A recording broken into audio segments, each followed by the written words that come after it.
Hello. Hello. Hi, Jack. Hello. Sorry, I had you coming through twice there by accident. What a good way to start. No, it's perfect. I literally, like, 2 seconds ago, all of a sudden, like, I feel this sharp pain in my foot, and I look down, and there's, like, blood everywhere, and there's glass in my foot. Okay. I have my hot chocolate, though. Good way to start. Are you okay? Great way to start. Oh, I'm great. I'm great. You're okay. Yeah, okay. I'm great. Hi, everyone. Welcome in. Yeah, Pumpkin, Obsidian, good to have you here. This is Jack Strats, but you know him. Some of them might not. Could be a new face. No, you never know. I think like everybody knows who Jack Strats is. So, it's fine. What did you do? No, it's fine. You all of a sudden disappeared from stream. Yeah, it's like I don't know what happened.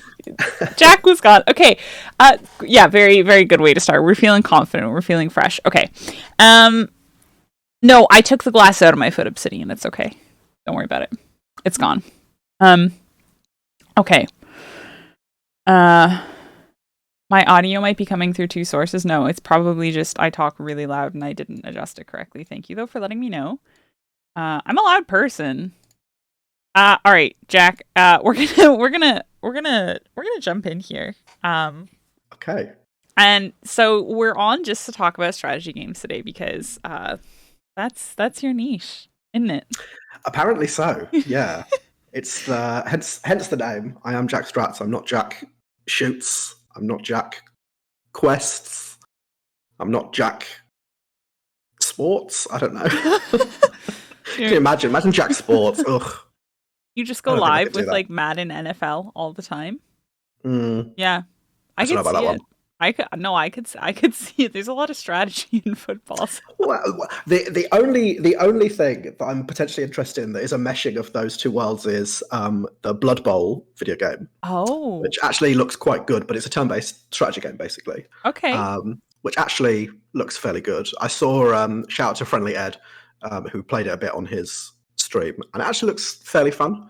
I think it had some like bugs on launch, but it looks like it might be really interesting. So I'm considering it. Maybe it's probably if it goes on sale at the moment. Okay. So when it goes on sale, we're gonna see Jack Sports for the first time. maybe. I can't no promises. I would love that. I would tune in for sure. Oh my gosh, I just killed everything on my. It's fine.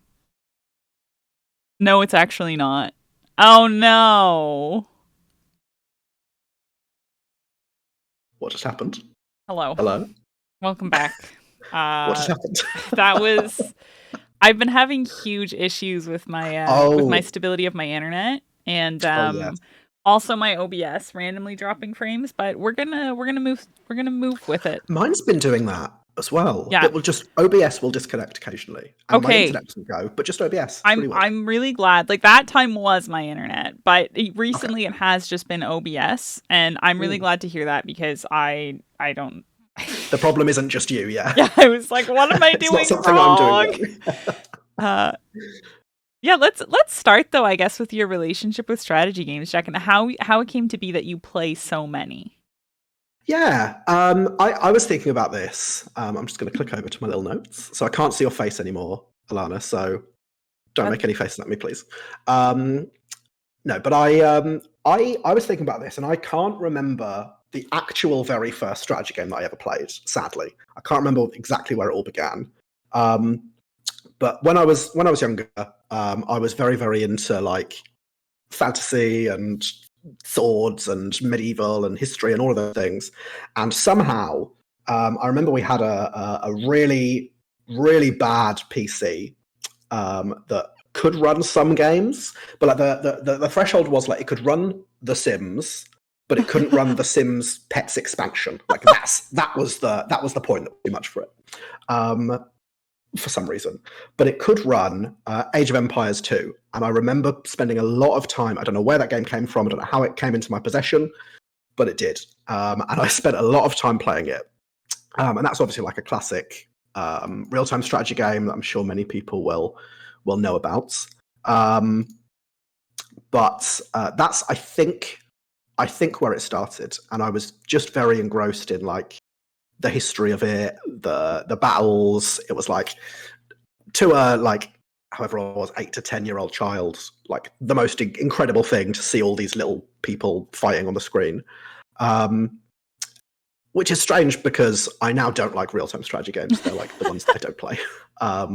But that, I think, was the very first one. There are a couple of other games that I played when I was younger. Heroes of Might and Magic 3 I played a bit. I say a bit, quite a lot. That was kind of like, I guess, like base building, or like a little bit of like grand strategy elements, as well as this kind of turn-based battles that you fought. And the other one that I had this, I don't know where it came from, but it was a computer CD, and it had like 7 Sega games on it for some reason. Yeah. And one of the games it had was called Shining Force, which is a turn-based strategy game. And it's kind of a little bit more strategy RPG. And it's kind of like, you have a group, you lead a group of people through an adventure, and you recruit new units and stuff like that. It's quite similar in concept to Fire Emblem, for anyone that's played that or heard me talk about that for more than 2 seconds. So pretty sure that's where it started, and then through me growing up, I just continued to occasionally play a lot of other strategy games. Okay, welcome back. We're back. Okay, good. So let's continue where you left off, which is yeah. So I'd got to Final Fantasy Tactics Advance, which I spent a lot of time, and that was probably my first like big tactics RPG kind of game. And then I stumbled across. I remember I obtained a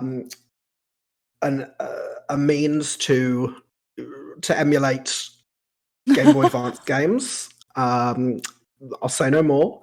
And I remember that I googled a list of like really good Game Boy Advance games, and one that came up was called Fire Emblem, and I had never heard of it, and I just obtained a number of Game Boy Advance games, and tried this one out, and it's a turn-based strategy game, and I just absolutely fell in love with it, and it just like hooked me. Something about it just really absolutely got me.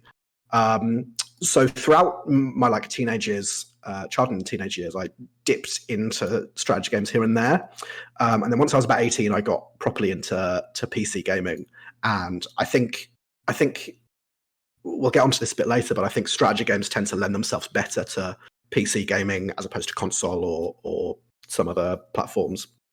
Anyway, but once I got Steam and once I had all of these options available to me, I just seemed to gravitate towards them, and they just seemed to be the things that I spent the most time playing. It's really wild to me that you picked like Fire Emblem out of everything, just a random game that you saw, and it happens to be probably one of the greatest strategy games of all time. Right. I had never heard of it before, and I mean, I was quite not sheltered. We were just poor, and I didn't have the internet, so I very rarely had the means to like look up games or find out information about new games or existing games. So it was purely by chance that I just discovered emulation and Googled what good Game Boy Advance games there were. And it changed my life. No, but it had a really big impact on me, and I found something that I really, really enjoyed. I don't think it's that dramatic though to say that it changed your life in a sense, right? Because I think gaming has a huge impact on people, and I mean, well, strategy games. You now Twitch stream strategy games like all the time. Like that changed your life. Yeah, a little bit. Yeah. Yeah, I would say I've done a lot of card games throughout my time. That's one of my favorite genres, and like playing things like Magic the Gathering and Yu-Gi-Oh when I was a kid, like that. I never was much into Pokemon. I think at one point I might have been, and I could maybe play it if someone gave me the basics, but I would say that really changed the direction of my life and where things went. So yeah, it does, and I not to get too much into a therapy session, but I do like gaming has had a huge impact on my life, and it is something that just brings me a phenomenal amount of happiness and joy. And I probably don't I don't talk about that enough. But it is a really big thing for me, and strategy games are one quite not insignificant part of that. I mean, Jack, without gaming, you never would have met me, so your life would be considerably worse. Exactly. You're entirely correct. Okay. Okay. No, I mean, yeah, like I said, I think that's like a really really interesting also that you fell into strategy games as someone who didn't have the opportunity because of money to get in to like to not get into a wider scope of gaming, because you would think that it would maybe be like a thrift store find of like a Pokemon game or something, right? Which, not saying Pokemon doesn't have strategy, but I wouldn't label Pokemon a strategy game. Like, No. It's probably like the closest genre that you could attribute to it. Probably like, or just like broadly adventure game, you know. yeah, But it's like obviously like there's a turn-based battling system, but it's very shallow, yeah. you know, compared to something like Civilization. It's a slightly different thing. I've played Civilization like 4 times. I still don't understand that game at all. I've So, played it for like over 100 hours, and I don't really understand the game. So, oh, don't good. worry. Okay, I don't feel as bad anymore. Yeah, there's a lot going on in those games. Yeah, so what's your opinion, I guess, on the current state of the genre, Jack? Um, well, it's interesting because strategy games as a genre have just kind of always been this like ever-present thing, and they've never been the biggest. They've never been like the peak of gaming, but they've just always been around. Storm. And so I think it's because they never fully fixed it, but I don't know. I could be wrong. Welcome back. Hello. Hello. Sorry, we were talking about the state of the Yes. genre. And we were talking about how strategy games have never been the biggest, but Yes.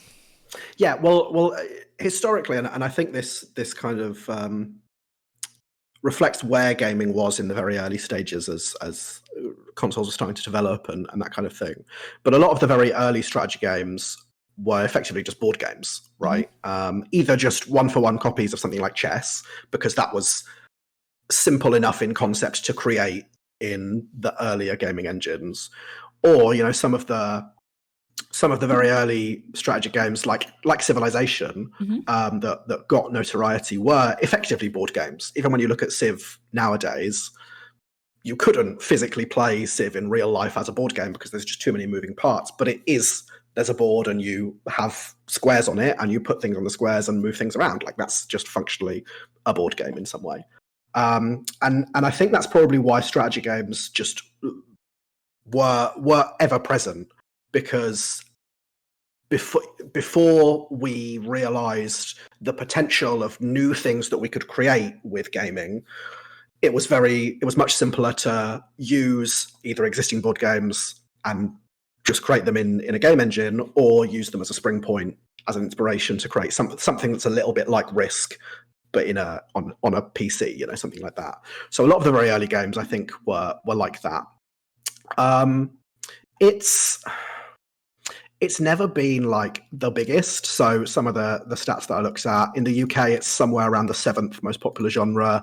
In the US, it's something around the 8th. So it's never going to be the biggest. And it doesn't tend to perform as highly in sales compared to other larger genres like action games, sports games, I think, are up there. Those kind of like heavy hitters, you know, RPGs, that kind of thing. I think there's a few reasons for that, most of which I think are fair. Like, strategy games don't have that immediate marketable appeal that an action game does, where you're like in the thick of the action and it's flashy and there's explosions and things going off. A lot of strategy games are slower and encourage you to take your time and think and consider what you're doing, and that's not very exciting to sell. This game's going to take you 100 hours. Like, no, we don't have 100 hours anymore. Like, it's not something that I think appeals to that many people.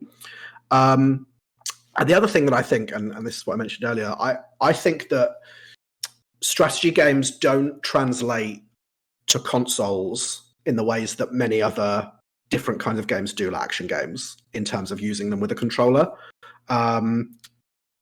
Sometimes strategy games are specifically made for consoles. So Fire Emblem is an example. It's made for the Nintendo console that it's on, and that's it. And so the controls work with that. But then, for example, Civilization 6 was ported to the Nintendo Switch, and it just doesn't work in the same way. It's slower because you're moving with a control stick as opposed to just being able to click exactly where you want on the screen to click on the right tile or click on the right unit or whatever it is. And I think that probably impacts how playable they are or how playable they seem. Even with some like strategy RPGs that don't translate as well, the Pathfinder games, even something like Divinity Original Sin that's that's a huge isometric strategy RPG, but just doesn't, a lot of people have said that it just feels a little bit more clunky on a console compared to on the PC, where you just have a little bit more flexibility with the controls. So I think that makes a big difference. That being said, there's some big stuff happening in the genre, and the games that it does release, even if they're not always the top sellers, are often still very, very well received. Something like Civilization has been around forever as a series and is always received really well. There's been many other series that kind of have that notoriety and that reputation within the genre. It just doesn't always feel as marketable and as flashy, which I think is why it's not one of the reasons it's not as big. Well, we're moving towards like a lot more of an independent market, I think, for in terms of games being developed. It's not so much AAA titles anymore. It's now the small developers really making waves. And do you think part of the reason why strategy games aren't really kind of getting as much notice is because small developers haven't jumped into it? I don't know the development cycle of an independent game, but I imagine of a strategy game, but I imagine it's quite big, like to take time. Yeah, I probably if you want to create a really deep system, then yes. Actually, there's an example I could look at. So a game released probably like a year and a half, maybe even probably about a year and a half ago. It was called Dark Deity, and it was very similar to Game Boy Advance Fire Emblem or Advance Wars or those kind of games. It very openly drew inspiration from those kind of like classic turn-based RPGs, and it was made by a very small team. I think like maybe 4 people. It was the first game they'd ever made, and it was an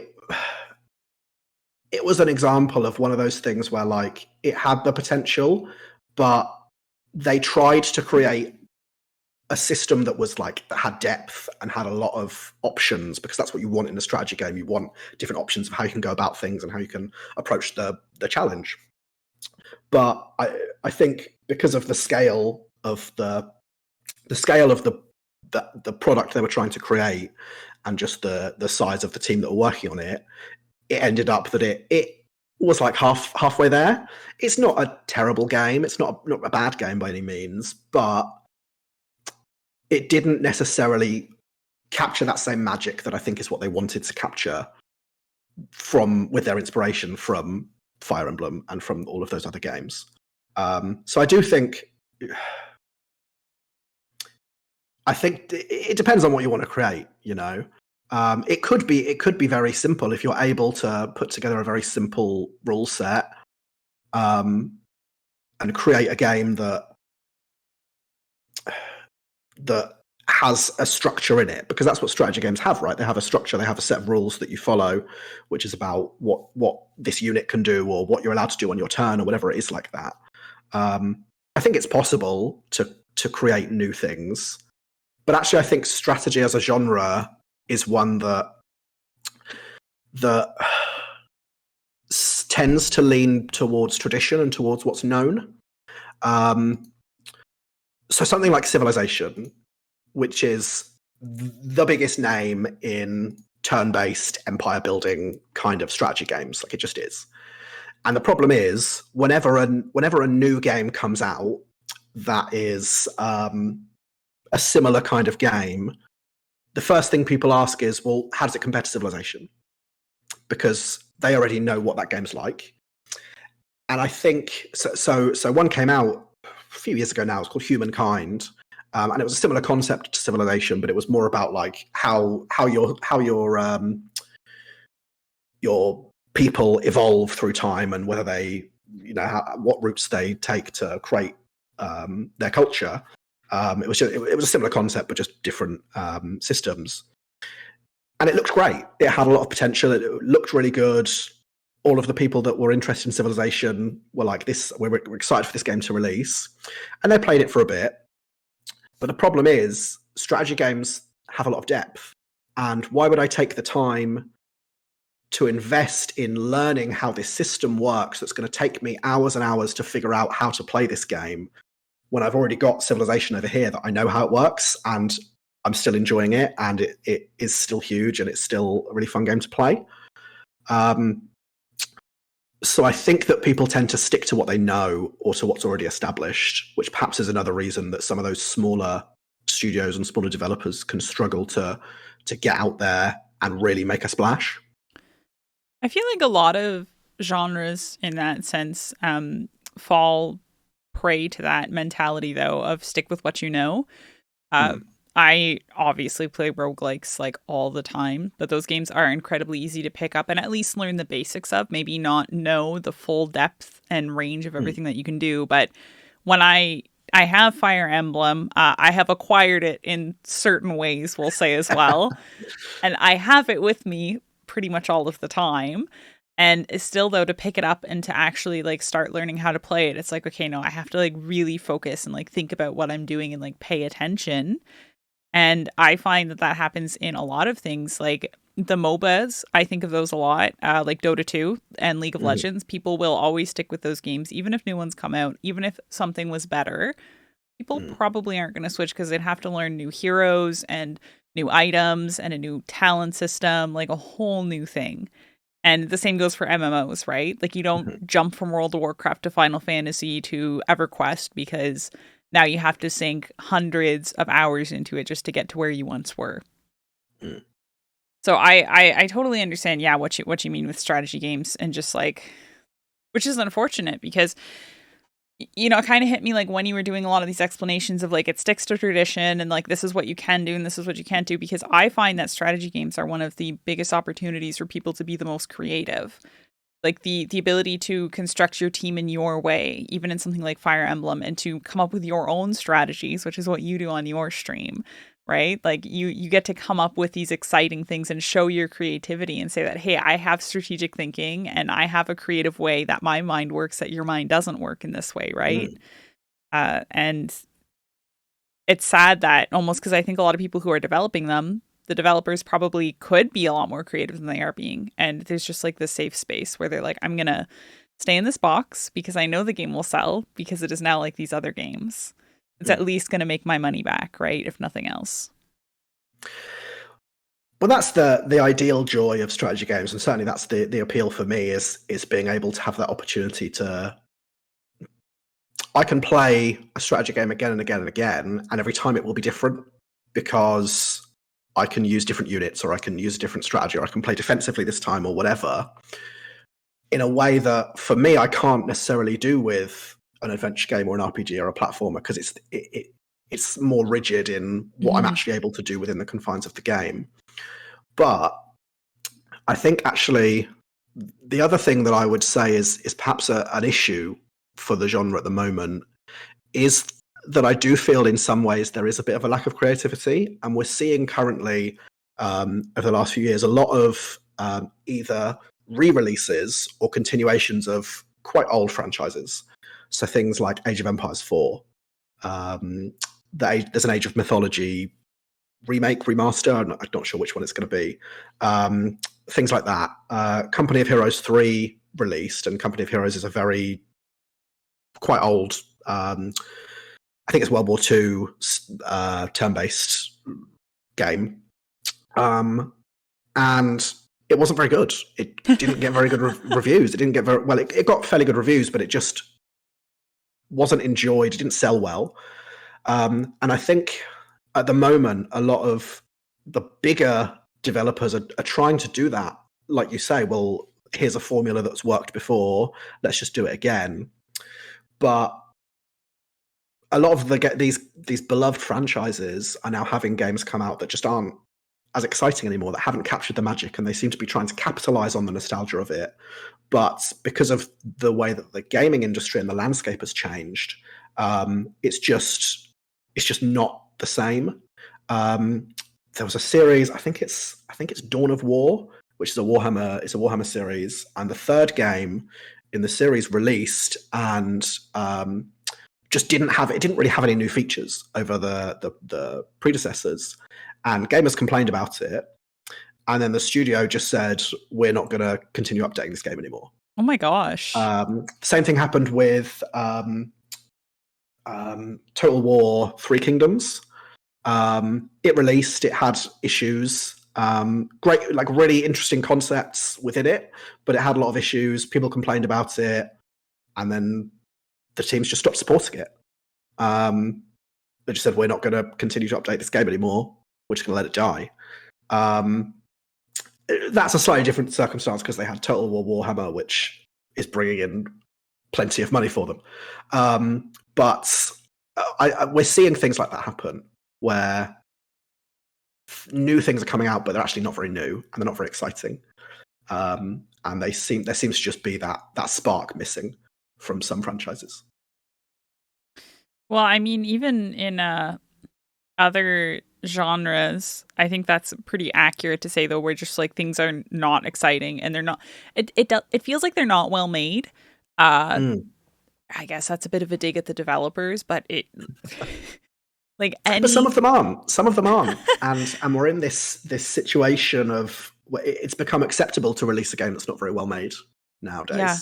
And it's become acceptable to go, okay, I'm going to release it, but it's not done, but I'll finish it later. Yeah. Like, you can't do that anymore. Like, we shouldn't be able to do that. And we shouldn't accept it. But what alternative do we as consumers have? Okay, don't buy the game, but I want the game and I want it to be good. It's a bit of a difficult situation. I think it's definitely like the don't buy the game thing, but I've talked about this a lot in the past. Pre-orders, like, just stop. Yeah. I know people get really amped for games. Look, I was super excited for Advance Wars Reboot Camp. I did not pre-order that game. Like, I was confident this is going to be a great game. I would not pre-order it though, because it just tells developers that, like, even if you make something that's broken or that isn't actually good, like, it doesn't matter. I've already given you my money, so I'll take it, I guess. Yeah, and it's something that I feel like it's been slowly creeping up on us for so long, and it's strange because we've been able to see it. Like, we've seen it coming. Mm-hmm. When you look back to the Horse Armor DLC, like as far back as that, like we saw these things happening. I think about Mass Effect 3, which was Mass Effect's a huge series for me and something I really, really loved. And then Mass Effect 3 released, and it was like day one DLC that was actually really important story content, and all of those kind of controversies that you hear about, you know. And it's strange because sometimes a situation will happen where something's released and there's like something's released that's not in the right state, and you feel something genuine from the developers. So the example I'd use is the Pathfinder video games. So Pathfinder Kingmaker was crowdfunded on one of those websites, and it had like stretch goals and stuff like that. And people were really excited for it. It was a game built based off of the Pathfinder system, which is a tabletop role-playing game. And it released, and it was like barely playable. There was just so many bugs. It just didn't work. And there was like, once you got to like chapter 4, you just physically couldn't play the game anymore because it just would explode. Like, nothing would work. And the developers were like, oh my god, we've really messed up. And they put a huge amount of work in, and now it's a great game. And then they released a sequel, which also was crowdfunded, and a not so severe but similar thing happened. There were bugs. I think partially because Pathfinder's a colossal system and there's so many rules to make work. But in an interaction like that, it felt genuine, and the community stuck around because there was there was something real coming from the development team. Whereas for most of these other games that come out, there's like, oh yeah, well, there's bugs in it, but what am I going to do? I'll just fix them later. You know, there's like, I don't feel that same. I don't feel the desire to actually create something good from a lot of developers. I just feel the desire to create a product that's going to sell, and that's maybe the problem. Now we're just getting into the whole gaming industry, but Yeah, but it applies to strategy games too, right? Like just like you said, like it's the whole gaming industry. Like it's really hard to like watch something that's so important to, I think, both of us, like just go through this awful monopoly, like capitalism version of whatever the hell, whatever buzzwords you want to use, right? Like yeah. it's pretty bad, and it's tough to watch genres slowly just being picked apart and destroyed. Like, and like you say, like strategy games do, certainly in my mind, have a ton of potential, and there are so many games out there that have incredibly complex or deep systems that allow for such immense creativity, and that's why I love them, because you really can do whatever you want. It's the joy of something like Fire Emblem for me, is being able to play it and create interesting builds on my units, or use different strategies, because they've created systems that allow for that. And it is a shame to see that becoming fewer and further between, you know.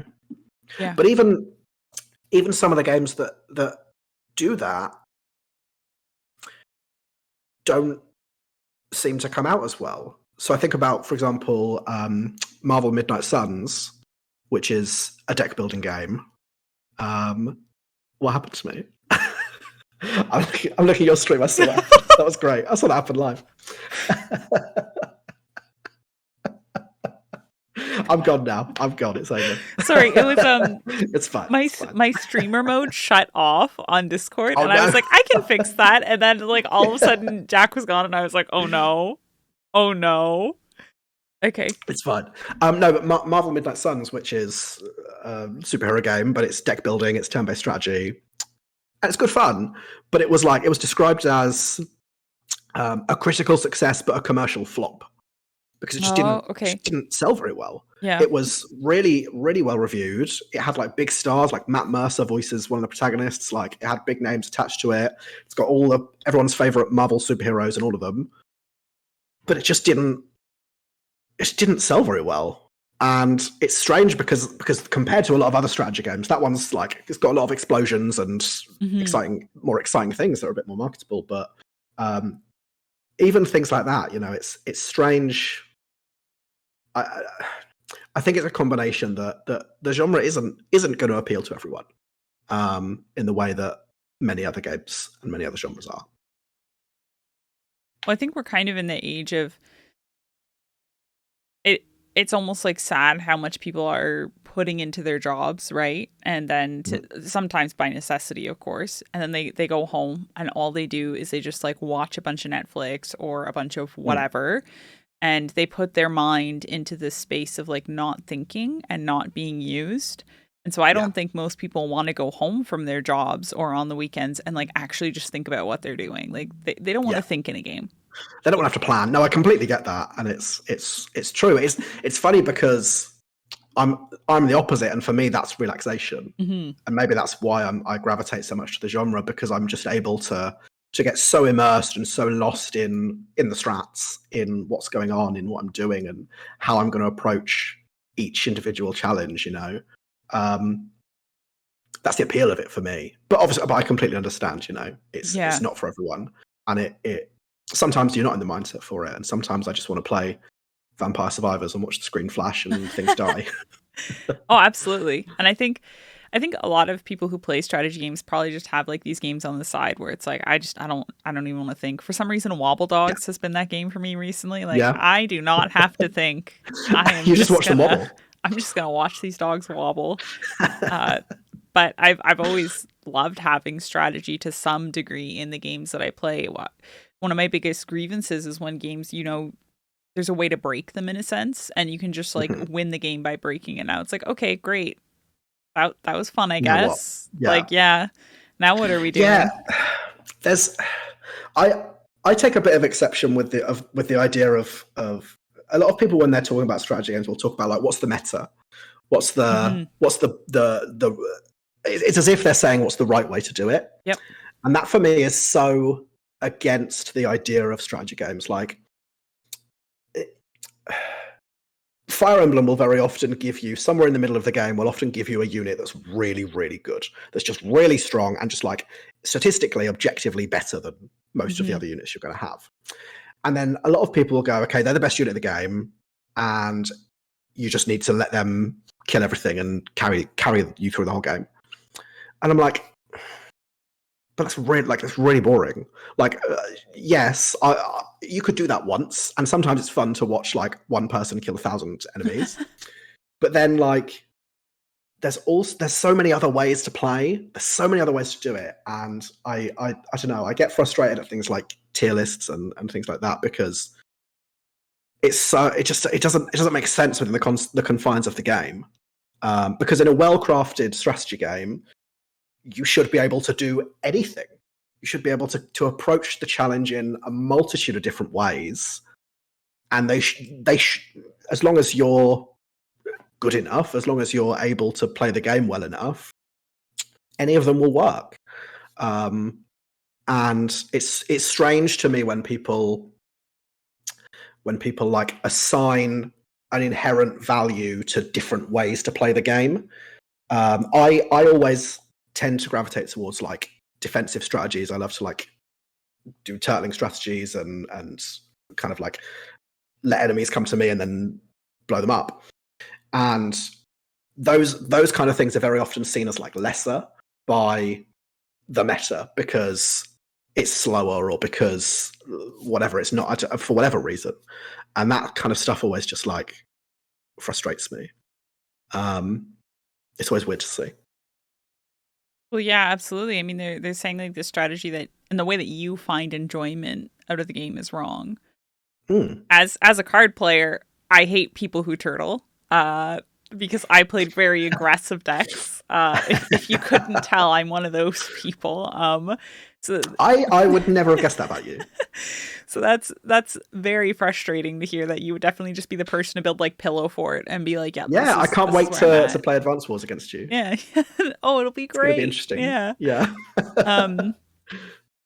Yeah, and then to like I said though, yeah, it's just it's when you tell someone like that meta is wrong, like you're just telling them the way that they want to enjoy the game is wrong. I remember playing one of the first JRPGs I played through by myself was Eternal Sonata, which I was drawn towards because I have like a love for classical music and it just so happened to be about my favorite composer.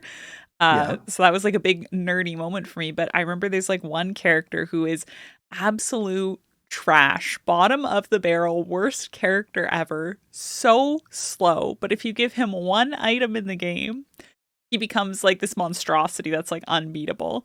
And I found that by mistake as a child, right? Like I put that on him and was like, wow, look at this guy go. Like this is what I'm going to do. But reading online even to this day, like about the game, because there's a small community that still talks about it for whatever reason. It came out years ago at this point.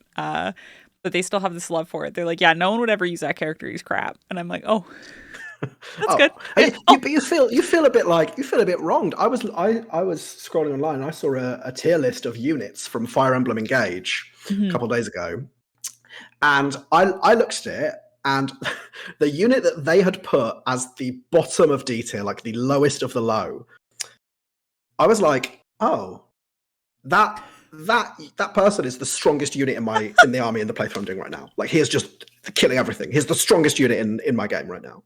Like what? And it's so baffling to me that like you can.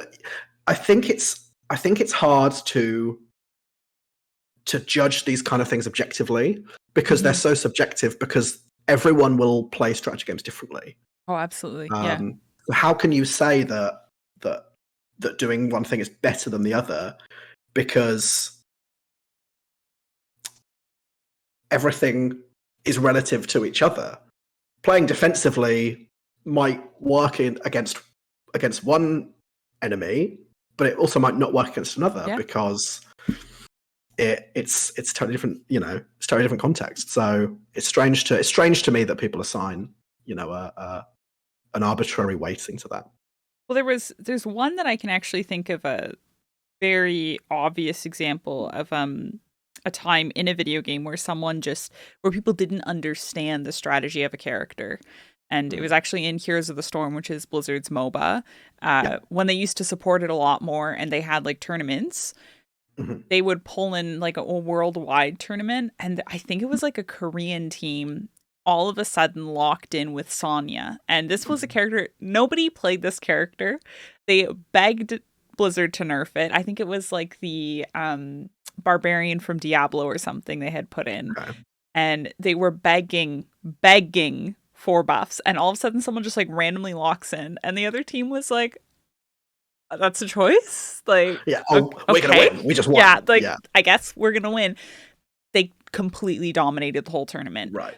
Every time they would just lock in Sonya immediately. If she wasn't banned, people started banning Sonya at the tournament. Right. Like within one day, this character was a ban pick. And Mhm. it really just like blew my mind because I remember like playing with friends and someone one time said just offhand, like, I actually think Sonya might be good, but I don't want to figure out the character. Like, I don't want to bother.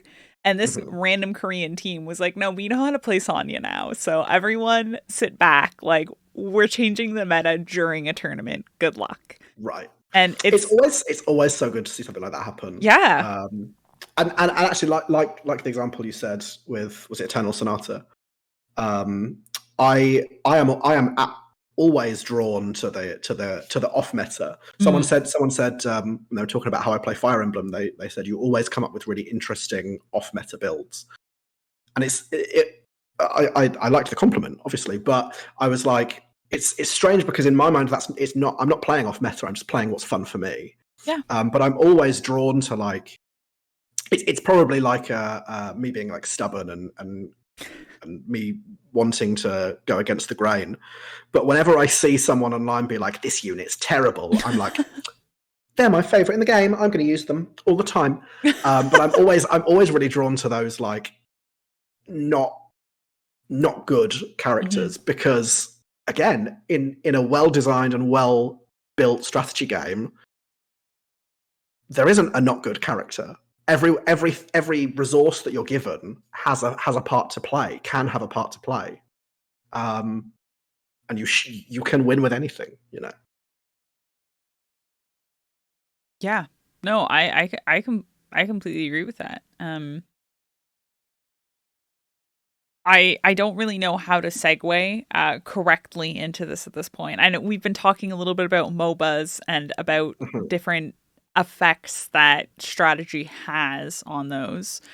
I've actually been thinking about this a lot today, though, and just seeing almost like thinking about subgenres. I would love to see a roguelike strategy game. I know there is strategy in some roguelikes, but I would love to see like a turn-based, like Fire Emblem roguelike just brought out. I don't know if that's ever possible.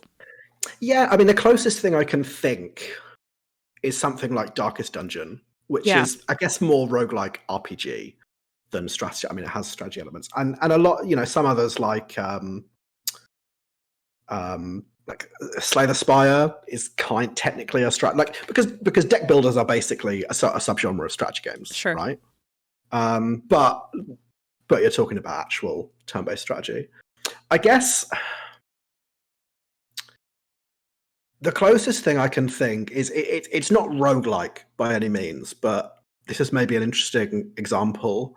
So I'm talking about Fire Emblem again, brace yourself. But Fire Emblem Engage recently released its last wave of DLC, and it was extra story content. And it's basically like a 6 side missions that you go on. But instead of, normally in Fire Emblem, you have a team and they level up and they get stats as they level up, and it's random what stats they get. They might get hit points on one level, they might not. They might get defense another level, whatever. And you go into these side stories, and it doesn't work like that. You have all the units that you have, but they're in their stats and their class are predetermined. and their level is predetermined. They're set at what they're at. Oh, sign me up. This is what I want. Well, it's more structured, but the issue is it wasn't executed very well because the balance is really bad. That's unfortunate. So like the unit it's the units that you get at the start of the game in this case are just objectively worse because they scale off of their base stats. So like these units start at level with like 5 strength, whereas a unit that you get later on in the game is effectively at the same level, but they start with 20 strength, so they're just better. So it hasn't been designed very well, and there was actually quite a lot of complaint about it, but it's a Nintendo game, so they'll never respond. Don't sue us. But things like that exist where it's like a structured challenge. And I think that's a really interesting way for strategy games to work because a lot of them want to add elements of randomness, whether that's deck builders, whether that's real-time strategy, whether that's random stats, level ups and RPG elements, whatever it is. But we do occasionally see these kind of structured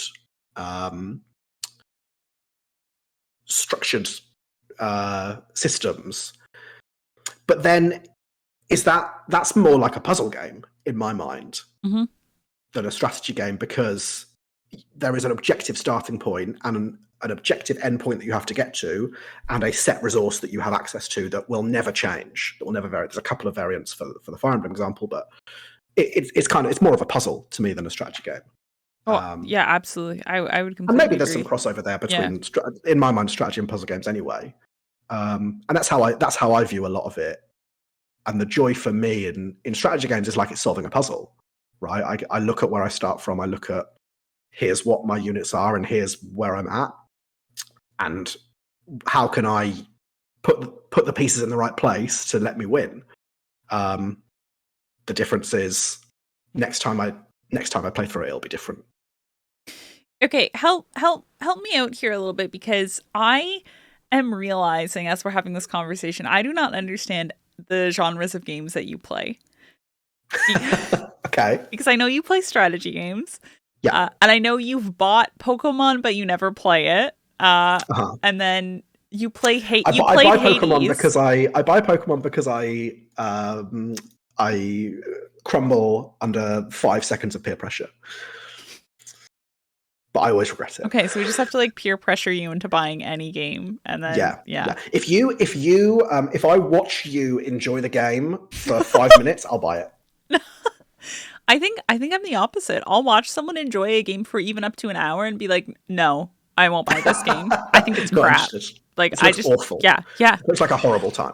It was actually recently Ashley, my sister, said that when you watch Alana play a game, Alana will find the worst aspect of any game. She could be playing like the most perfect game out there. She could be playing Breath of the Wild. It does not matter. Yeah. Like all of a sudden you will get this 10-minute tangent about the history of why this game is as bad as it is for no reason. That's the fun, good. Right? That's what I think is fun about video games is like comparing, ripping them to shreds. Ripping them to shreds essentially.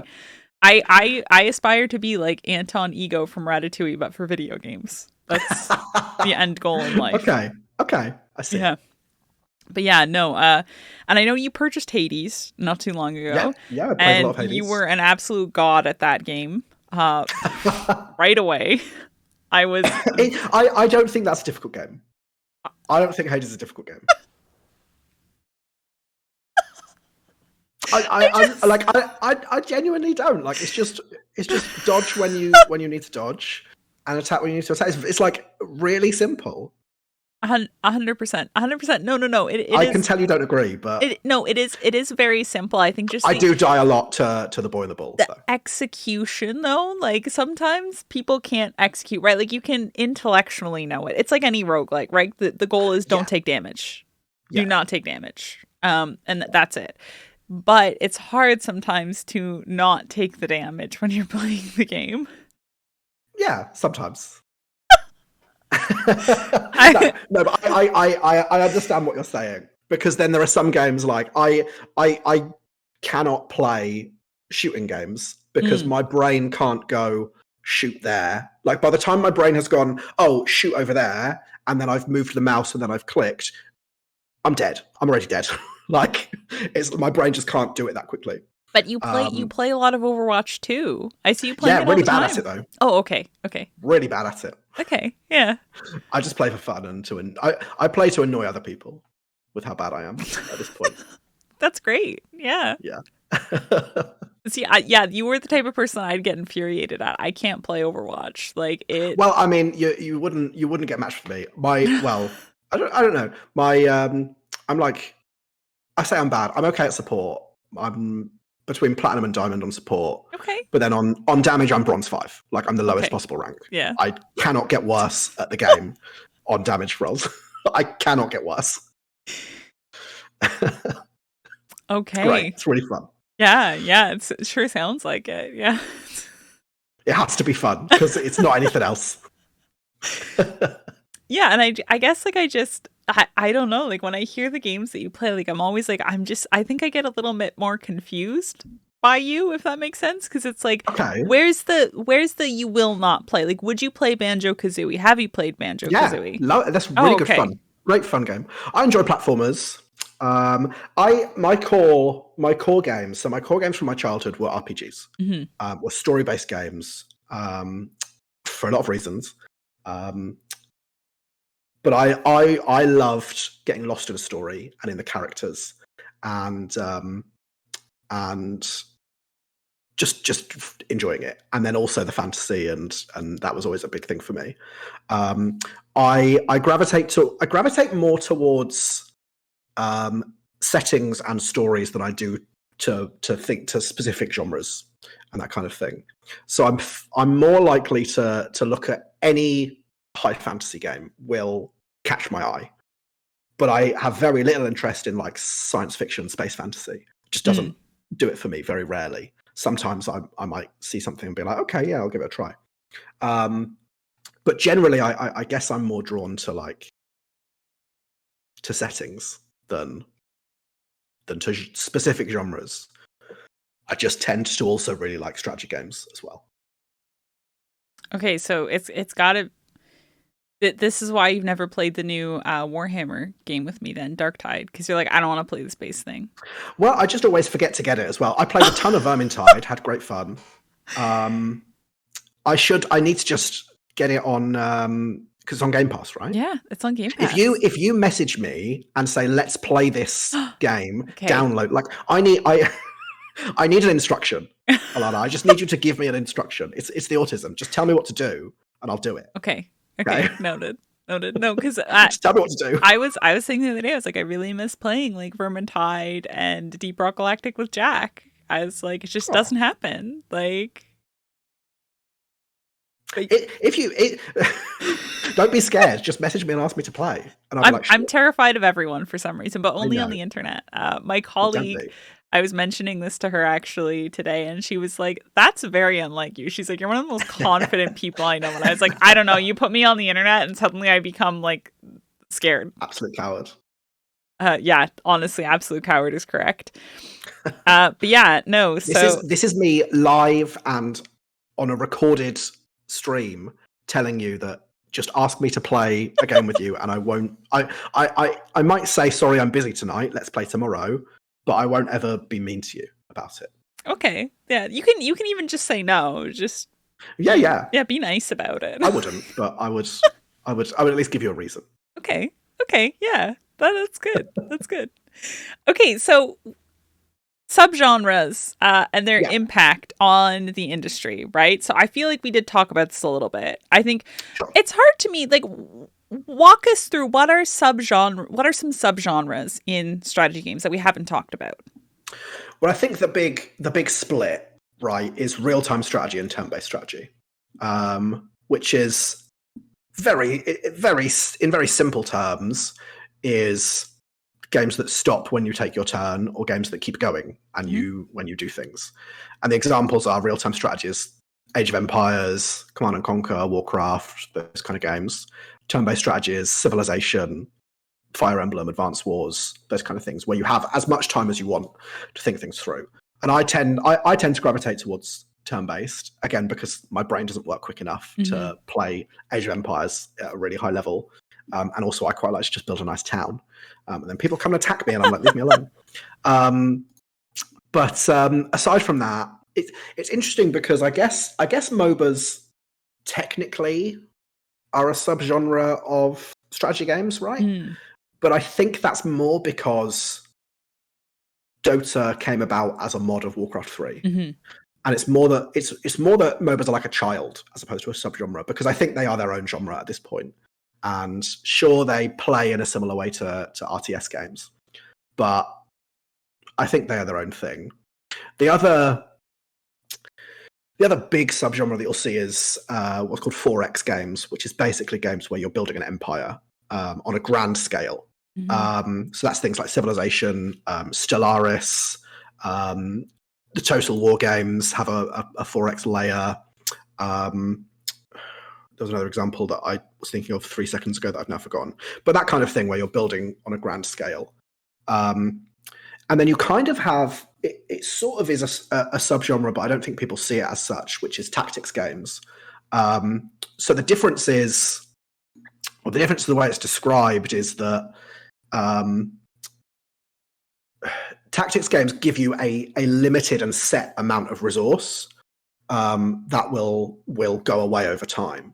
Something like XCOM, when your soldiers die in XCOM, they're dead and they're gone. It's often conflicts on a more micro level with like individual units, whereas a strategy game is like you move an army around or something like that. But I think a lot of people kind of see them as interchangeable at this point. But broadly, tactics games are technically a subgenre. And then you have things like card games, board games, I guess, could be a subgenre, that kind of thing. Is Pikmin a tactics game? Oh my god. Is Pikmin a real-time tactics game? I've been saying for a long time, I think it's a real-time strategy game, but I'm thinking it might fit tactics a little bit better. You've blown my mind. I can't believe it. I can't believe it. Have you played the Pikmin franchise, Jack? I haven't. I haven't played any Pikmin game ever. I never had a GameCube. I never had Nintendo consoles until I got Switch. Okay, well, I'm just saying Pikmin 3 is on the Switch. It's a very good game. Do you know what's funny? I had a Nintendo magazine when I was younger, and I had one issue of this Nintendo magazine, and it had a thing on Pikmin in it. Because this was around the time that Pikmin had launched on the GameCube, and it was quite big when it launched. It was quite a popular game. Wasn't it a launch title for the GameCube? I think it might have been, yeah. I think so. It was one of their big new franchises. And it had like a whole article. It was like a 2 or 3 page spread on Pikmin. And I remember reading that over and over again and being like, this sounds really cool. But also it sounds like it doesn't make any sense at all. I wish I could play this game. And I never got to. But it looked really interesting. I remember that from my childhood. I feel like that's a very good thought towards Pikmin, though. This looks really cool, but also I don't know what's going on anymore. Doesn't make any sense whatsoever. No. I pull these little boys out of the ground and then throw them at things, and they make flowers and eat things, and then jump in a rocket and break down walls, and some of them are blue. Yeah. Why? We don't need to know why. One of my favorite franchises, but yeah, no, it makes absolutely no sense. I'll be the first to admit that for sure. Yeah, it's bonkers, but that's some of the best things are. Yeah, that's true. That's true. We'll take it. We'll take it. So these subgenres, though, do you think for instance, a card game, right? So one thing that developers have loved to do recently, and as a card game lover, this pisses me off a little bit, is they just throw it into their game as like a side game. They're like, here's a half-baked card game in I don't know, The Witcher 3 or something. Yeah. And they're like, now go play it and just spend hours on it. To me, a card game deserves respect, but I understand not everyone feels that way. How have these really impacted each other, though? Maybe not just card games, but has XCOM had a lasting impact on the genre, as an example? I will say on the card thing, I think that's a a relic from old RPG games because they Okay. were always stuffed with mini games. And the example that I'll always point to is Final Fantasy VIII, which had an extremely popular card game in it Okay. that was entirely optional. It's called Triple Triad. First of all, the music that played when you played Triple Triad was exceptional. Okay. Exceptional. Everyone Google it right now. So funky. But also, like, it was a really simple card game, but had a lot of depth. And so I think they include. Don't blame strategy games for the inclusion of card games. Is what I'm trying to say. It's not their fault. Well, I was blaming Witcher 3 as well, and that's Yeah, don't worry. Yeah. I won't get started on my feelings about The Witcher, but how the subgenres interact with each other? Well, it's what we've actually seen quite recently is games jumping between styles of play. Okay. So Pillars of Eternity 2, which first Pillars of Eternity was a real-time isometric strategy RPG. Mm-hmm. The second one came out, and at the start of the game, you can choose whether you play in real-time strategy or turn-based strategy. Which, first of all, like, is great because that's in simplest forms an accessibility feature, which is really cool because some people don't enjoy RCS, some people prefer turn-based, some people prefer the other. The Pathfinder Wrath of the Righteous, which was the follow-up to Kingmaker, the first one, again, you can literally press a button at any point and the game will swap between turn-based and real-time. Oh my gosh. And you can do that in the middle of combat. And that actually came about because, again, Pathfinder Kingmaker came out, it was real-time only, and someone made a mod that turned the game into turn-based mode. And so many people were like, we love this. This works really well. Because it's based off of effectively a similar game to D&D, so it's designed to be played turn-based. And so the devs were like, oh, this is really cool. And I think at the time they were already working on Wrath of the Righteous. So they said, we're going to put turn-based in Wrath of the Righteous, and we're going to make this mod official content. And they made it into an actual mode. So even in the first one now, there's again the button to switch it to turn-based. So we're seeing a lot of jumping between the two, which is really cool. That tends to happen more so in RPGs where the game can operate in a turn-based or real-time version, because you think about, like, I don't know how you would make Age of Empires turn-based. That would be a completely different game, you know. It just wouldn't work. Wouldn't this Pathfinder game be completely different? Like, just like being able to switch it between real-time and turn-based? Not really, because it does play slightly differently,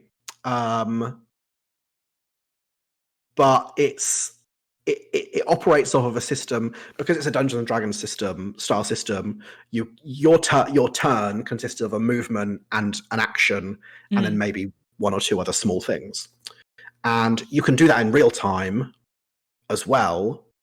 Because you can click to get the character to cast Fireball or whatever, and they'll start doing it, and that's their action, and then they don't get another one for 6 more seconds, because that's how long a turn lasts. So they've just created a turn that takes 6 seconds, but everything's happening all at once, as opposed to one at a time, is basically how they do it. Does that make sense? Absolutely. Yeah. I think when I think like real-time strategy, though, my mind's probably just like way back on, like, you know, like StarCraft or Warcraft, right. Or like very, I guess, more archaic versions of it now at this point. I mean, those are more like traditional real-time strategy, and the examples are a little bit not the best because they are, you know, strategy RPGs as opposed to strategy games. But it is interesting to see that switch and that shift. One, because it's, again, a great accessibility feature, but two, also because it shows, I think it's a good example of creativity in creating systems that can operate in different ways at different times. And the way a lot of people play is they'll play on turn-based mode for like fights that are difficult, where they need to think about it, but then when they fight like 5 goblins, they just switch it to real time and just let their characters attack and kill them really quickly, because there's no point in doing turn-based for that, because it's going to take forever. So it also works as a really good way of doing it there. That would really speed up the gameplay. Like I imagine, like the one thing I like Final Fantasy 6, like or 3, I guess, like depending on who you talk to. The one with Kefka, love that game. Yeah. Holy crap, is it a grind though? Like there just gets a point where I'm like, I don't want to be here anymore. Like I've fought enough dinosaurs to get the stupid comb. Get me out. Get me out. Are you a 100% player?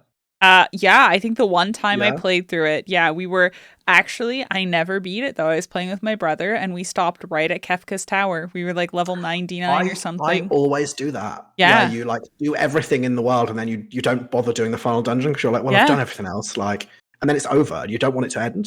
You yeah. feel like, yeah, it doesn't feel right to complete it Yeah, and sometimes. I don't even feel like bothered that like I never finished it. I'm just like, oh well, Yeah. like I guess I'll Like it do would have just been maybe. but if you've already beaten like the super boss that's got Yeah. twice as much health as the final boss, there's no point really in Yeah. going and fighting Kefka.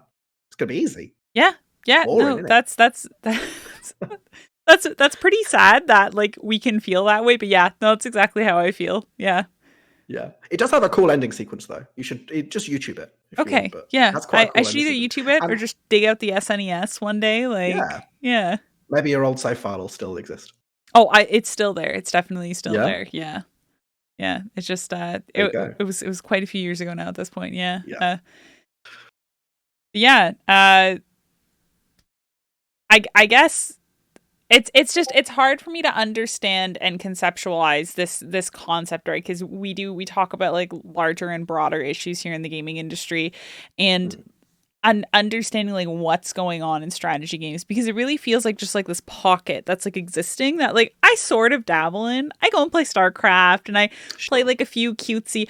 I need explosions, okay? We're making fun of people who need explosions. I'm one of those people. I need a lot of explosions or I'm not going to play your games for hours and hours and hours. Actually, I would maybe argue that a strategy roguelike that exists is faster than light. Yes. I, I've never beaten faster than light. It's so hard. Like I get like partway through, I'll play it for like hours and then I'm like, no, I just like there's not enough explosions, there's not enough excitement. It's a lot of reading, it's a lot of decision making, and I'm like, I'm not built for this. Like I don't know how this developed, that there's a whole set of gamers who love this type of stuff, but this was not me. And so Well, it's there's a lot of I think there's a lot of people that enjoy strategy games also enjoy, and I'm one of them, enjoy really difficult games oh yeah. because it's a similar thing. Like when you play games that are really really hard, you have to really think Hmm. about what you're doing, because whether it's like resource management, whether it's turn based, whether it's whatever kind of game it is, you have to think and you have to make sure that you're making the right decision, and that's true Hmm. across strategy games generally, and also really hard games. So maybe that's maybe combining the two is a bit more niche and a bit much. It will be a bit much for some people, and it won't be something they'll enjoy. But I do think it's a crossover that you see a lot. Well, it's hard, like, because I've played some Souls-like games. I was playing Wolong not too long ago. I actually thought it was very fun, the gameplay that Mhm. they had put into it. But there comes a point in terms of strategy games where, yeah, I'm just like, I feel like I'm thinking for too long about the decision. Like, I'll be Mm. sitting there for 10 minutes going, is this the right decision? Is this it? Right, Like, is this my right. only decision left? Is this one decision?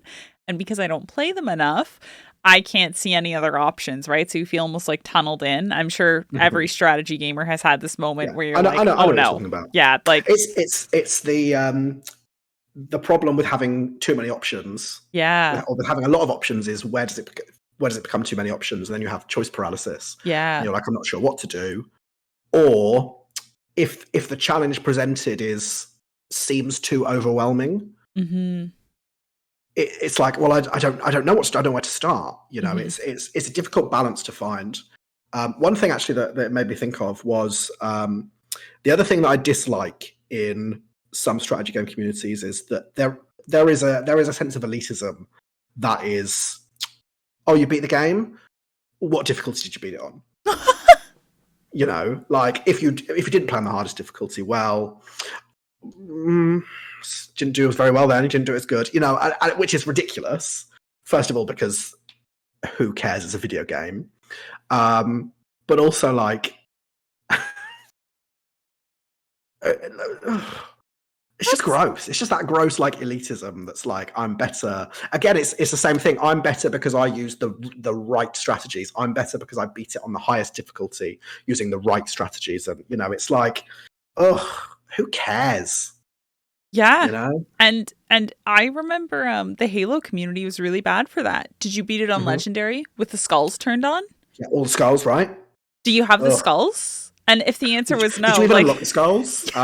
What fake gamer? Yeah, it's like, ooh, I don't think you actually played Halo though. You didn't enjoy it in its truest form, and it's like, oh well, pardon me for playing a game, like. Yeah, and I guess it's this desire to push people and to have them do something that like you really enjoyed the experience of because you did it on the hardest difficulty. But that's there's still I think there's something a little wrong with that, right? Because well, now especially like as I'm like a freaking old person now, and I have I'm older than you. Don't say that. Well, I'm old and I have a job with long hours. Like, yeah, when you get to the end of the day, it's like I don't really want to like load up my favorite game and set it to expert. Like that doesn't feel appealing to me. My life is hard enough as is. Like let's make me feel good about myself, not worse. And again, that's something that's cross genre. It's not only exclusive to strategy games, but it is something that I see a lot in the discussion. And when people are talking about like which units are the best, which strategy is the best, it's like they're always talking about the highest difficulty. Yeah. And if someone put like I remember on a Fire Emblem Reddit, someone made a tier list, and people were like, "Oh, you put that unit high? Obviously you're playing on normal difficulty then, because they're rubbish on maddening." And I was like, first of all, no, they're not. Like, they're really good. And second of all, like, who cares? Like, not everyone. If I'm like, not everyone plays on the highest difficulty. Yeah. So your tier list isn't helpful to them, and this person's tier list might be a lot more helpful. Yeah. Because it's relevant to what their experience is going to be. It's frustrating sometimes, but again, that's the wider issue of having difficulty settings in a game, and people are always going to judge because some people are stupid. I never really thought of having difficulty in a game as an issue until you said it just now, and then I was like, that actually might be a problem for some games and for some communities, just because it's damaging to people perhaps that need accommodations in a sense, right? Like, you're telling them they're not a gamer when they actually can't play it on the hardest setting for whatever reason, right? Yeah. In a shooter, it would come down to probably like something almost like if you were playing with maybe an adaptive controller from Xbox or something, right? Or like aim assist or something like that. Yeah. Switched on. All of those difficulty settings are accessibility features. Yeah. Effectively, all of that, they are one type of accessibility feature. And people, like, again, who cares? Yep. It's a single player game for the most part, because multiplayer games are a different beast in terms of difficulty because you're against people based on their skill. It's a single player game. What difference does it make to you whether I played on easy or normal or hard? Like, who cares? It's nothing. It's nothing. Like, it's a strange superiority that some people have, and it's never made sense to me. I have tended to enjoy playing games on higher difficulties because that's just what I enjoy. But if I didn't, it wouldn't make a difference. Yeah. Yeah. If you didn't, you just wouldn't, and you probably wouldn't be a dick about it. So yeah, probably. Maybe once in a while, just hold it. What difficulty are you playing Advance Wars? Yeah, exactly. Like just so who's gonna play it on the harder difficulty? Do you have a top three innovation idea, like, or just even one idea? Like, what is something you'd love to see change? I'd love to see. I've got two things that have immediately come to mind. I'd love to see more preconceived structured challenges in strategy games. So by that I mean the Fire Emblem example I gave of where the units are at a set stats and set level. Mm. But I'd love to see some really well designed ones of those, because that in theory allows for the developers to create a more interesting or more complex challenge, because when they're creating the levels normally, they have to account for the variables of how your units might have grown and what stats they might have and what resources you may or may not have available to you. Whereas when they know ahead of time, here's what you're going to have coming into this, they're able to create something that is specifically designed for that resource that you have. Which kind of allows them to be a bit more creative in their minds, because they can approach it in a different way. You know what I'm saying? The other thing that kind of comes to mind is just more opportunities to be creative. Which it's the opposite of what I've just said, right? It's I also would love to see more opportunities to use a whole variety of different strategies in games, to approach things in different ways, to see levels and maps and battles where I can do anything and find a route to victory. Anything aside from just like run at the enemies and not attack, obviously. But like just options to be creative in how I'm approaching the challenge and how I'm developing and building the resource that I have available to me, and whether that's my units, whether that's the army I have, whether that's the buildings I build, whatever the game is. I just today picked up a game called War Tales, which just came out of early access, and it's again like a turn-based strategy game. Surprise, where you have like a warband of mercenaries.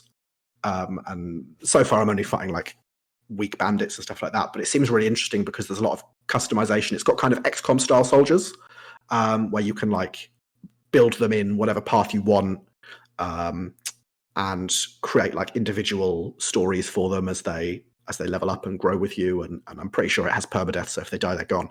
But obviously that won't happen to me. I love that kind of flexibility to shape my own story within a strategy game. That's really exciting to me. I think it was interesting though that you said when coming up with a structured idea and like saying like, I'd love to see more of that would that's the opposite of creativity, because to me it's always when you put people in boxes, that's like when they come up with the most creative solutions. Like here's your rule set, here's what you can't do. As well, you've played Dungeons and Dragons a lot. Anytime I'm playing with the DM, I love when they give me rules and they're like, you can't do this with your character, you can't do that with your character, you can't make another fucking paladin, Alana. You cannot make another paladin. I love paladins. They're so fun. And every time I go, oh crap, like I can't make a paladin. What am I supposed to do right now, right? Like, I don't have any other options. There's no other classes apart from paladin. That's how I feel. Like, I actually don't know what to play anymore now. Like, okay. Look at your player's handbook and you've ripped out the pages of all the other classes and it literally only has paladin in it, right? Basically, yeah. And if someone's like, you can't play a paladin, I'm like, can I play a death knight? And they're like, what is that? And it's like, so an evil paladin. A dead paladin? Does that count as a paladin? But anyways, to get away from that, no, like I said, when there's limitations, like it is fun to like get more creative. And I would love the idea of a strategy game where it's like almost like these set little challenges, and it's just like going through and trying to solve them, almost more of like a puzzle thing. Because when I played things like Pokemon Puzzle League growing up, like I loved just doing like, this is the puzzle, solve it. Like not like the super rapid fire matches. Like you have to figure out what's going on now. So yeah, and some I think Advance Wars actually is an example that kind of had that, in that they had the main campaign, but then they had like the little battle maps you could do on the side that were very small maps that you could go into, and it was the resource that you had available to you was far more limited, because sometimes you start with like 2 tanks and an artillery and 3 infantry, and that's all you have. Or sometimes you have like 1 base and that's all. And it's a much smaller scale version of the game, but that's, you know, I think similar to what you're talking about. The other one is, I just need to look at what the game's called. I think it's Wargroove. Wargroove, which is similar to it's basically Advance Wars, but it has like swordsman, and it's like medieval and magic. It's like swords and sorcery version instead. And that had it had a puzzle mode, which was literally like you don't have bases to create units. You have set units on the map, and it's like win within 1 turn. And there is a correct solution to do it. And sometimes there'd be 1 or 2 correct solutions, but there is a correct solution. So I've seen games do that, and I don't know if I'd want that to be the whole game, but I really enjoy that because it allows you to really stretch your thinking in different ways than when I play strategy games normally. And equally, it's interesting you talk about like when you're pushed into a box, because again, when I'm playing normally, some of the best experiences that I have in strategy games is when, you know, maybe something goes wrong or something happens, and then I'm like, oh, my back's against the wall right now. I have to create a solution that's going to get me out of this situation, or I'm going to lose this map in 1 turn. Like, now I've got to really think about it and do something to get me out of this. Those are the best moments, because that's where, again, you have to come up with something, and you have to win. It kind of makes it's like win or lose, life or death. It makes you feel like a little badass, in my opinion. Yeah, like, it does. Yeah, like when you get through it, you're like, oh my gosh, like I did that. Yeah. Like I might have put myself in that situation. Whoops. Yeah, but then I got myself out of it, and I figured it out. You know. Yeah, absolutely. No, 100%, 100%. I think. Well, I already told you what my dream for strategy games is, and that is a roguelike strategy game, which we already have apparently through Faster Than Light. Maybe one that's a bit easier. I need one with difficulty settings. There you go. It's not working. We're seeing more of that in roguelikes, right? We're seeing more difficulty settings come up. Yeah, absolutely. Well, as accessibility. I think especially like because we're entering like the more modern roguelike, right? Like moving on from things like Spelunky, which thank you Spelunky for everything you've done, but also whenever I play Spelunky, I want to like pull my hair out and like just be done. Like gaming career over. We're not playing games anymore. Spelunky did me in. It's over. But actually, that's something that I would love to know if there's an answer to that you know of. The roguelike genre really was like, it was Spelunky.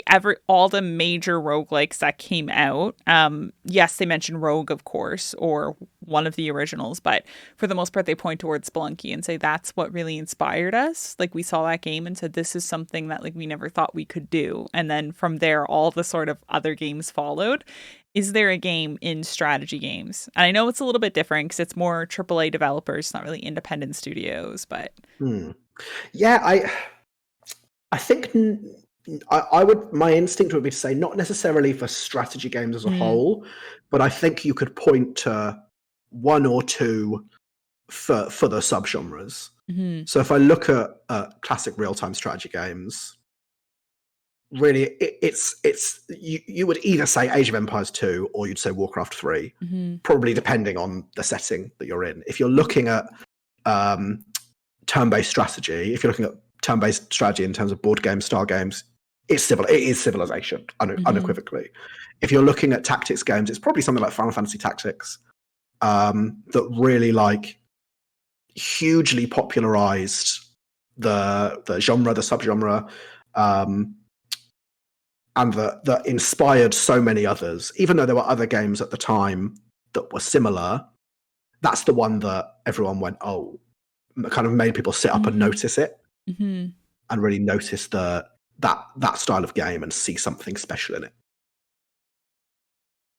Yeah, no, and it makes sense that in such a large genre, like there are different ones, right? That helped you sort of move on and get going in different ways. Yeah. I really feel like I've learned a lot tonight, and I've really picked your brain because this to me it was it's very uncomfortable having you on in a sense, not in a way that I don't want to talk to you, but in the way of I don't know anything about strategy games. Okay. And I did a lot of reading into strategy games, but I still feel like I was walking in and being like, what the hell's going on? Like, what am I supposed to be doing? But that all that being said, I might have talked about everything that I wanted to talk about. Is there anything that you wanted to talk about before we wrapped up? I'm scrolling through my notes really quickly. I don't think so. Apart from Fire Emblem's a really good game, and everyone should try it out.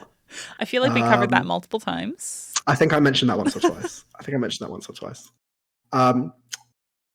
Oh, do you know one thing that we didn't talk about that I just want to touch on that actually I think is potentially growing is stealth strategy games, or probably more stealth tactics games. Okay. So there's a game.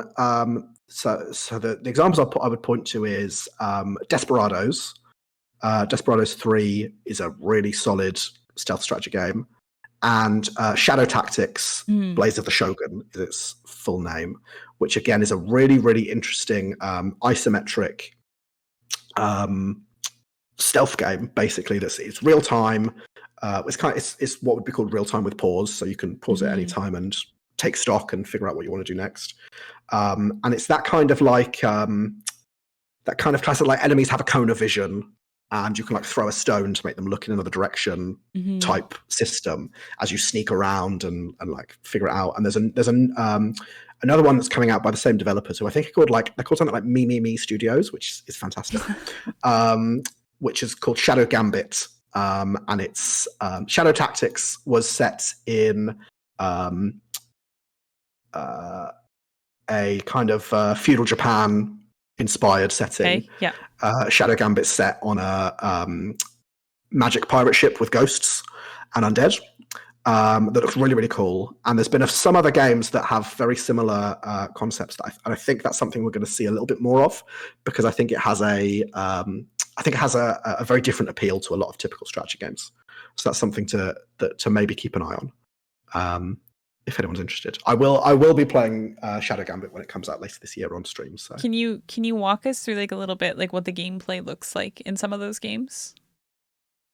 I think so. Yeah. So you would have so let's take Shadow Tactics for example. You have you'll go into a mission. You have a team of up to 5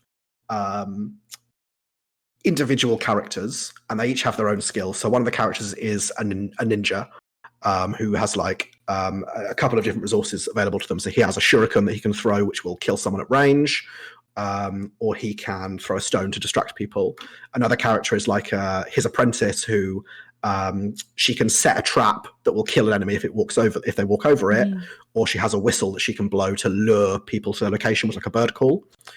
And so you have to, again, it's similar to a puzzle. You have to approach this. You have the objective, which might be to assassinate someone at the top of a fortress, or break in and kidnap someone, or whatever it is.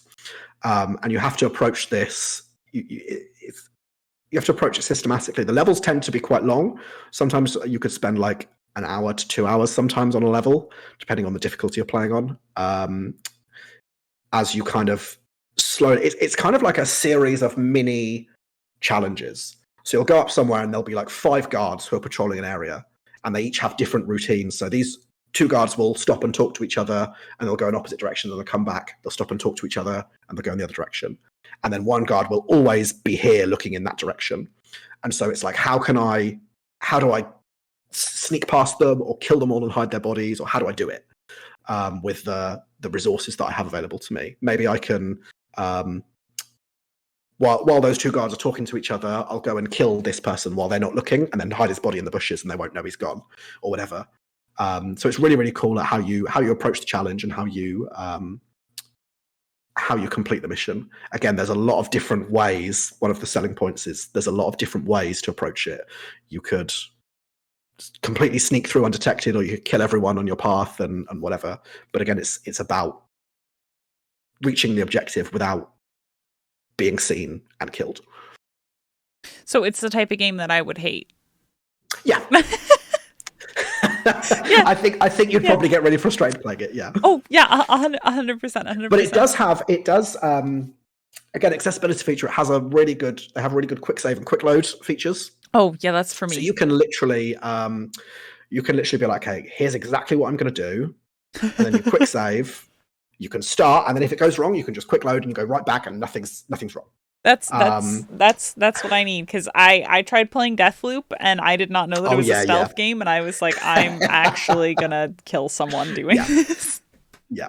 It's it can be frustrating, but I think for me, like those moments when I get frustrated when I'm playing a game like that, I think my approach and the reason that I get that less and less as I guess just get more experience playing them Mhm.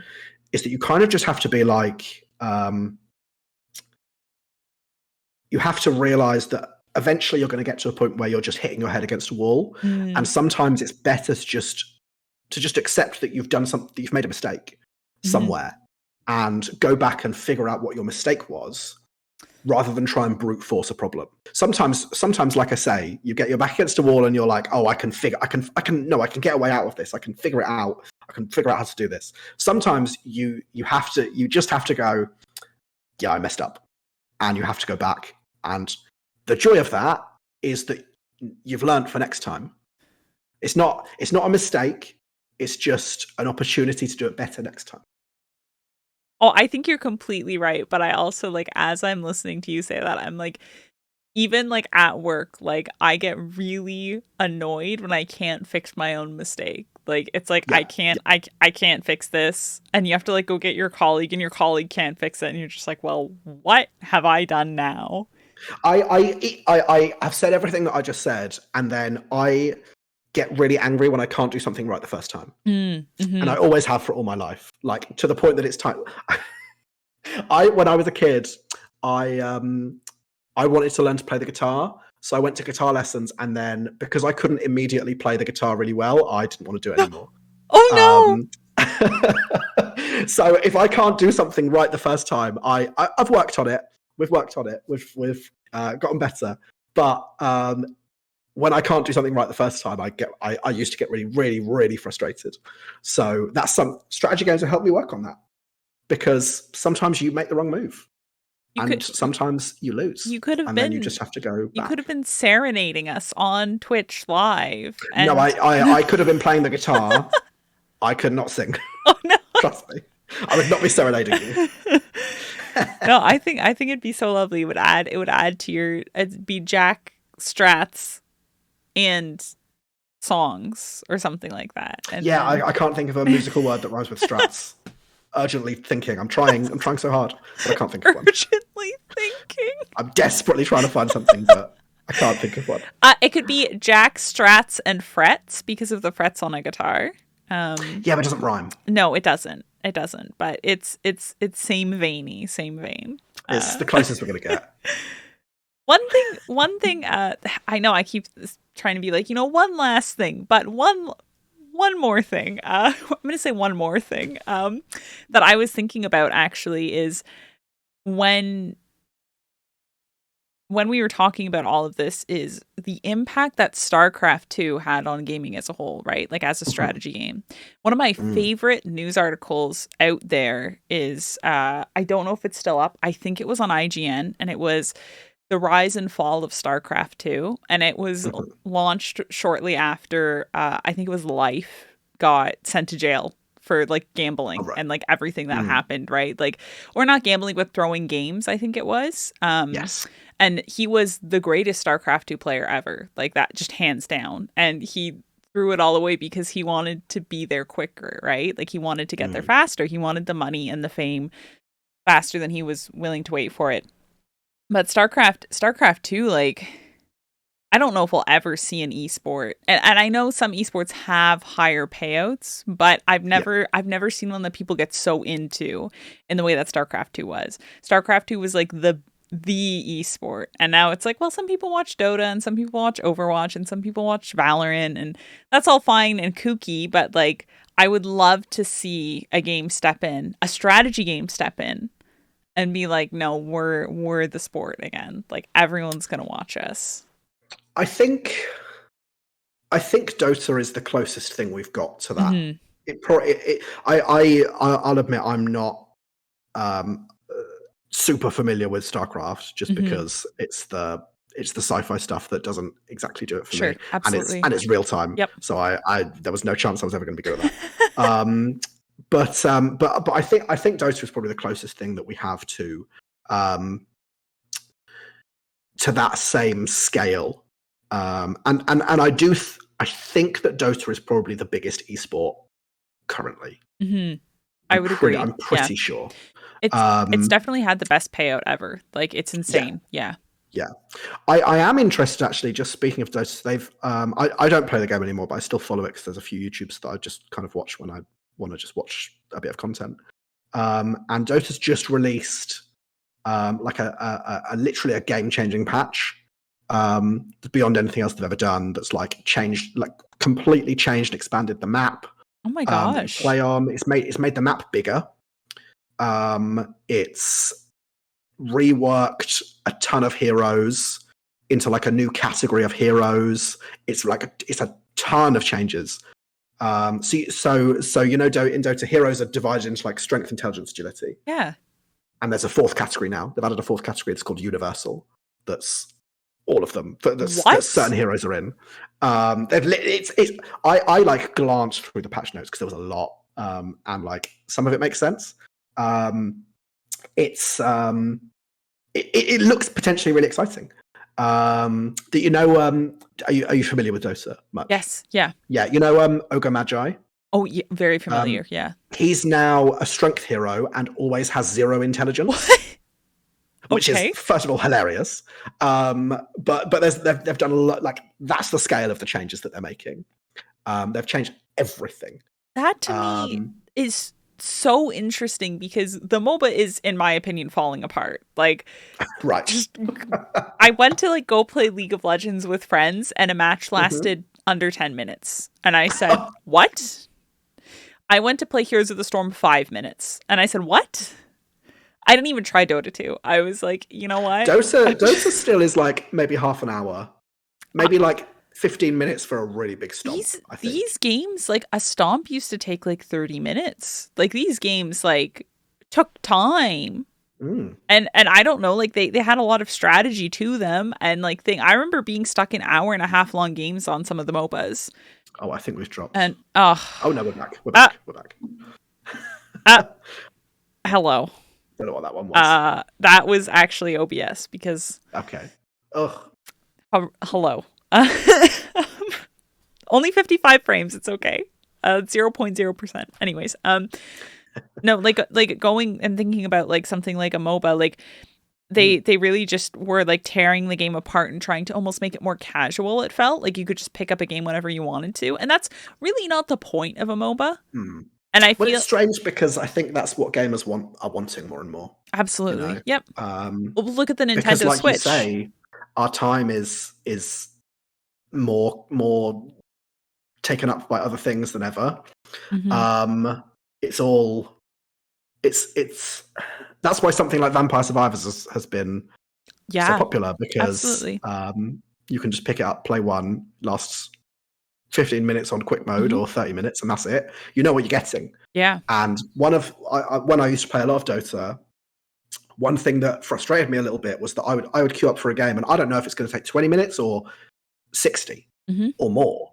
Sure. Um, and that for me was annoying Okay. Yeah. because because Dota wasn't the only thing in my life. Obviously, if I was like a professional player, it'd be a different thing. But I wasn't that good.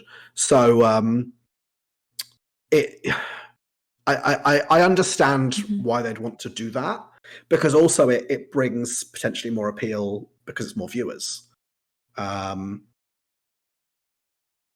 whether it's the right thing, I don't really know, but I get where that comes from.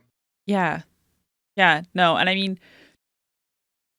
I think we could talk for like a really, really long time about why people want like more casual games, but I think Yeah, a huge part of the reason why is because of, well, the pandemic, right?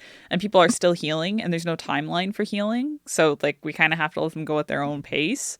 But yeah, it does just like sadden me to such a degree that it's people feel like they can't they can't take the time to spend mental energy when they're not at work. You know what I mean? Like you just become like, in a sense, this it sounds mean to say a blob, and I don't mean it in a derogatory like term or anything, but that's what people are doing after work. They're just doing nothing. They're not going out with friends anymore. They're not going to enjoy the sunshine. Like, and it's like, wow, like I just feel bad for people, because it's like your life is so much more than work. It's not just even my life. Like, I love gardening and I'm happy at my job, but like my life is not my job. Yeah. It's just a part of me, right? But that's totally not about strategy games. I'm just very passionate about it. No, but it's an important topic, and one that deserves to be talked about for sure. Yeah. Take care of your mental health. Okay. Well, Jack, it's been so wonderful to have you on. I've honestly had a really good time. I love talking. I love talking about strategy games. So it's hit both of those for me. There you go. Yeah, you've been a fulfilled man tonight. It's been so great to have you on, Jack, like I said. And for those of you who don't follow Jack, you should. Sorry, that's so cliche. Oh my gosh. I just did one of the things that I said I'd never do on Twitch. You should. My favorite thing to do is to get really aggressive with it and be like, if you're not following Fatlegschickenboy, fix it now. Okay, I like that. That's one of my favorite. I like that. Yeah, that's a good bit. That's you put your hand over your mouth. Sometimes you've got to like bang the table for emphasis. Really like. But it was yeah, it was so good, and I learned, like I said, I learned a lot, and I think probably a lot of people in chat learned a lot, because I don't think a lot of people here play a ton of strategy games, but I could be wrong. Jack is live Tuesdays and Wednesdays at 7:30 p.m. UK time, which is 2:30 p.m. Eastern Standard. Sounds about right. And Saturday at 2 p.m. UK time, or 9 a.m. Eastern Standard, which I know that one because I wait for him to go live most Saturdays at 9 a.m. That's a real fan. Everyone else. And yeah, Jack, just play strategy games. That's your thing. Yeah. Yeah, I'm just finishing up Legend of Dragoon, which is an old school RPG, and then we're going to be playing XCOM 2 with viewer commissioned soldiers. I love that. I do remember you've played XCOM 2 in the past, and I always get a little bit amped up. Like I'm ready. I think my channel points are ready. It's so season 2. It's season 2. You made Nicolas Cage last time. I forgot about that. Yeah. Yeah, you made Nick Cage. Still going strong for Nicolas Cage. Okay. Yeah. I'm gonna have to come up with something different this time. Well, maybe eventually. That's I don't know about that. But yeah, thank you, Jack, for being here. Thank you, everyone else, for being here. I'm gonna kick you out, Jack. Okay. So get out of my stream. Thanks, everyone. Bye. Thanks for having me. I love you so much. Okay, so he is waving. He is waving. We're gonna hop over, and we're gonna do a little quick raid here. We are going to be live on Wednesday, potentially. Not 100%. If we are, we're going to be talking about Nintendo again. Please forgive me. I actually can't. I'm kind of addicted to just ramming into this company right now, and I don't know what's happening. We're going to go see Neko. So if you're interested in hearing more about Nintendo and seeing some more guests that are coming on, which should be soon, I'm going to message some people actually tonight about bringing more people on. Drop a follow either here or on Twitter or on Instagram, or join the Discord, do something like that. No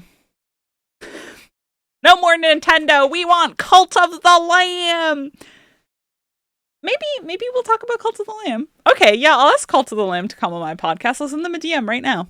Okay, so anyways, thank you all for being here. Please, yeah, feel free to like drop some emotes surrounding that. That's a good one. That little, oh my gosh, I can't copy the own message. I'm panicking. All right, I got it. Okay, have a wonderful evening, everyone. Goodbye.